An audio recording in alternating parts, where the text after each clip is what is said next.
Right, this is a Vidmar Sea. I think it has a few other names, but this is what's written on the key, so we're going to call it Vidmar. It's a slider lock. It's only 10 elements. I say only. It's a blue belt lock. So I've put this mark on there just so you can see that it's actually the core turning and not the lock in the vise.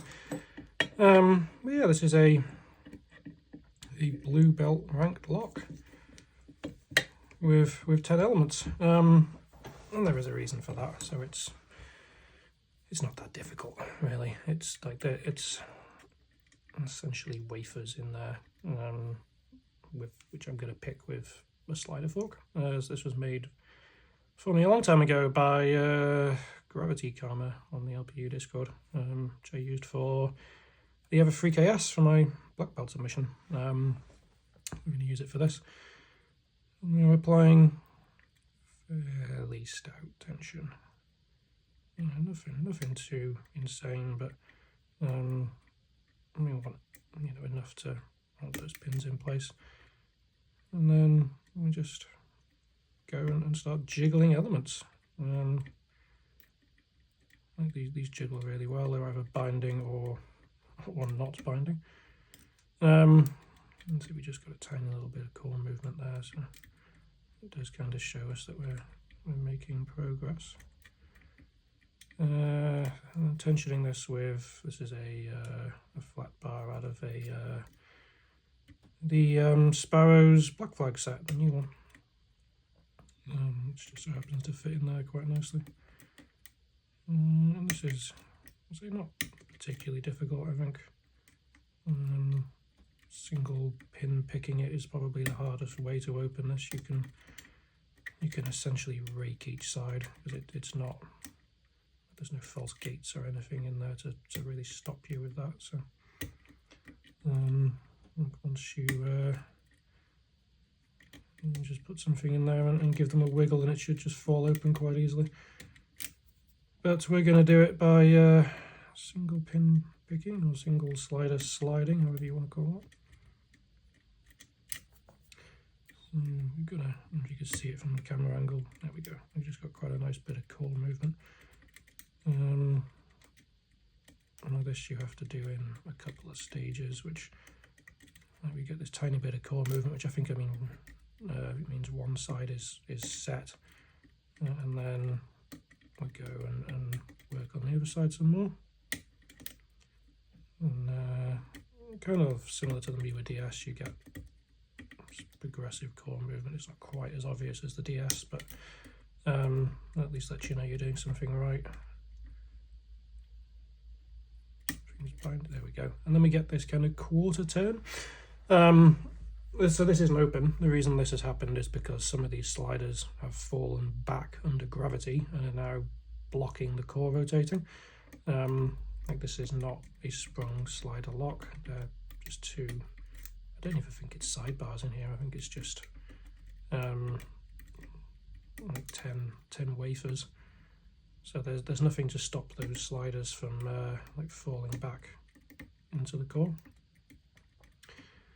So we'll just go back through and reset them all, and then we should hopefully get the next quarter turn we need to get this open. So I only got this lock a couple of days ago.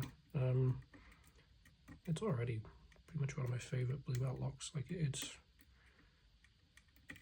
not super hard, but it is, it's quite fun, especially for kind of the blue belt level picker. The jiggle test for this is really obvious. Like, it's a little bit of a challenge without being completely overwhelming.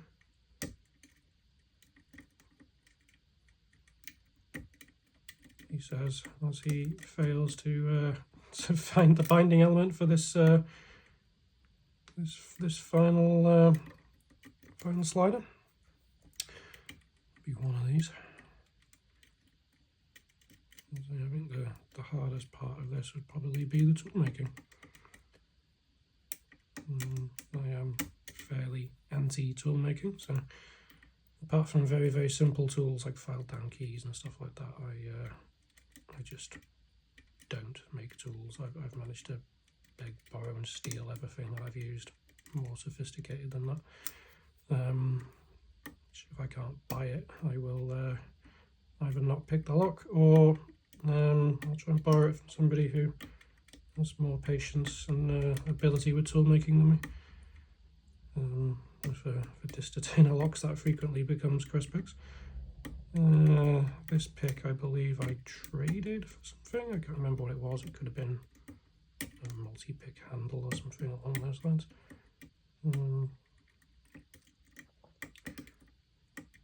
Yeah, would not want to do this without a proper slider tool. I did try and do it with the diamond that is here, and you can. So just trying to show you that you just kind of put it in and wiggle, and then that will set that last element. And of course, I just locked it back. Let's try that again. Put it in and wiggle, and there you go. And it's open. So I did try and single and pick it with a diamond just to sort of see, a half diamond, just to see how tough that would be. It's not enjoyable really compared to a popper tool. But yeah, if you have one of these tools and are looking for a blue belt lock, I would recommend one of these. It's quite good fun.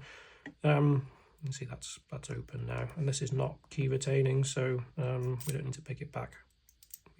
The key just works in that position, which is quite nice. Otherwise, we'd have to pick it back to reset it. But yeah, I don't think I can gut this non-destructively, so I'm not going to. You'd probably have to drill that pin out, and I just don't want to break this lock. It's too nice to destructo gut it. So yeah, the Vidmar Sea.